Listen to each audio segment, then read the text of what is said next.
നമസ്കാരം. ഇന്ത്യയിലെ വ്യോമ സുരക്ഷാ കാര്യങ്ങൾ നിയന്ത്രിക്കുന്ന directorate general of civil aviation കേന്ദ്ര വ്യോമയാന മന്ത്രാലയത്തിന്റെ ശക്തമായ ശാസന.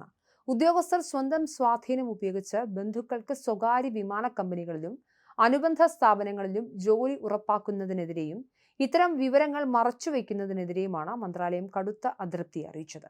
സുരക്ഷാ ഏജൻസിയുടെ ഭാഗത്തുനിന്നുണ്ടാകുന്ന വീഴ്ചകൾ തടയുന്നതിൽ DGCA പരാജയപ്പെട്ടുവെന്ന് റോയിറ്റേഴ്സ് പുറത്തുവിട്ട ഔദ്യോഗിക രേഖകളിൽ നിന്നും വ്യക്തമാക്കുന്നു. എയർ ഇന്ത്യ, ഇൻഡിഗോ, ആകാശ എയർ, എയർബസ് ഇന്ത്യ തുടങ്ങിയ വൻകിട കമ്പനികളിലും വിമാന പരിശീലന കേന്ദ്രങ്ങളിലും DGCA ഉദ്യോഗസ്ഥരുടെ ഉറ്റബന്ധുക്കൾ ജോലി ചെയ്യുന്നതായി കണ്ടെത്തലുണ്ട്. ഈ വർഷം ജനുവരിയിലെ കണക്കനുസരിച്ച് 51 DGCA ഉദ്യോഗസ്ഥർക്ക് 59 ബന്ധുക്കൾ ഈ മേഖലയിൽ ജോലി ചെയ്യുന്നുണ്ടെന്ന് വ്യക്തമാക്കിയിട്ടുണ്ട്. മുൻവർഷത്തെ അപേക്ഷിച്ച് ഇത്തരം കേസുകളിൽ വലിയ വർധനവാണ് രേഖപ്പെടുത്തിയിരിക്കുന്നത്. ബന്ധുക്കൾ ജോലി ചെയ്യുന്ന വിവരം ഉദ്യോഗസ്ഥർ മറച്ചുവെക്കുന്നത് സുരക്ഷാ പരിശോധനകളെ പോലും പ്രതികൂലമായി ബാധിക്കുമെന്ന ആശങ്കയിലാണ് മന്ത്രാലയം. എയർ ഇന്ത്യയിലെ ഗുണനിലവാര വിഭാഗത്തിൽ DGCA അസിസ്റ്റന്റ് ഡയറക്ടറുടെ സഹോദരിക്ക് ജോലി ലഭിച്ചതാണ് പ്രധാന തർക്ക വിഷയങ്ങളിലൊന്ന്. സഹോദരി ആശ്രിതയല്ലെന്നും സ്വതന്ത്രയായി ജീവിക്കുന്ന വ്യക്തിയാണെന്നും ഉദ്യോഗസ്ഥനെ ന്യായീകരിക്കാൻ DGCA ശ്രമിച്ചെങ്കിലും മന്ത്രാലയം അത് തള്ളി. സഹോദരിയും കുടുംബത്തിന്റെ പരിധിയിൽ വരുമെന്നും ഇത്തരം നിയമനങ്ങൾ സുതാര്യതയെ ബാധിക്കുമെന്നും ചൂണ്ടിക്കാട്ടി DGCAയുടെ വാദം വ്യോമയാന മന്ത്രാലയം നിരസിക്കുകയാണുണ്ടായത്.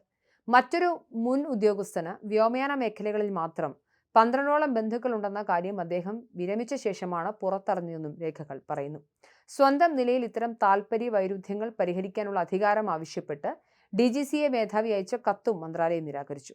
തങ്ങളുടെ വീഴ്ചകൾ ന്യായീകരിക്കാനുള്ള ശ്രമമാണ് DGCA നടത്തുന്നതെന്ന കടുത്ത വിമർശനമാണ് മന്ത്രാലയം ഉയർത്തിയത്.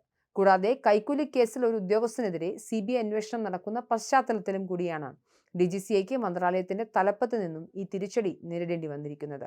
അമേരിക്കയിലെ ഫെഡറൽ ഏവിയേഷൻ അഡ്മിനിസ്ട്രേഷൻ നടത്താനിരിക്കുന്ന സുപ്രധാന സുരക്ഷാ ഓഡിറ്റിന് മുന്നോടിയായാണ് DGCA പ്രതിക്കൂട്ടിലായിരിക്കുന്നത്.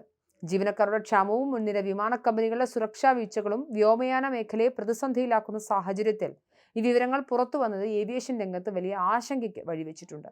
ഉദ്യോഗസ്ഥരുടെ വിവരങ്ങളും താൽപര്യ വൈരുദ്ധ്യങ്ങളും പൂർണ്ണമായും പരസ്യപ്പെടുത്തണമെന്നാണ് വിദഗ്ധരുടെ ആവശ്യം. രാജ്യത്തെ ജനങ്ങളുടെ ജീവന് സുരക്ഷ ഉറപ്പാക്കേണ്ട ഒരു പരമോന്നത ഏജൻസി തന്നെയാണ് ഇവിടെ സ്വന്തക്കാരുടെയും ബന്ധുക്കളുടെയും സ്വാർത്ഥ താൽപര്യങ്ങൾക്കായി അഴിമതിയുടെ കേന്ദ്രമായി മാറിയിരിക്കുന്നത്. വിമാന കമ്പനികളിൽ ബന്ധുക്കൾ ജോലി ചെയ്യുമ്പോൾ DGCA ഉദ്യോഗസ്ഥൻ എങ്ങനെ നിഷ്പക്ഷമായ സുരക്ഷാ പരിശോധനകൾ നടത്തുമെന്ന വലിയ ചോദ്യമാണ് ഉയരുന്നത്. അമേരിക്കയിലെ FAA സുരക്ഷാ ഓഡിറ്റിന് തൊട്ടുമുൻപ് പുറത്തുവന്ന ഈ വൻ വിവരക്കേടും അഴിമതി കഥകളും ഇന്ത്യൻ വ്യോമയാന മേഖലയ്ക്ക് തന്നെ വലിയ നാണക്കേടായി മാറിയിരിക്കുകയാണ്. ഉദ്യോഗസ്ഥരുടെ താൽപര്യ വൈരുദ്ധ്യങ്ങൾ പൂർണ്ണമായും പുറത്തു കൊണ്ടുവന്ന് സുതാര്യത ഉറപ്പാക്കിയില്ലെങ്കിൽ വലിയൊരു സുരക്ഷാ ദുരന്തത്തിലേക്കാവും ഇത് രാജ്യത്തെ നയിക്കുക.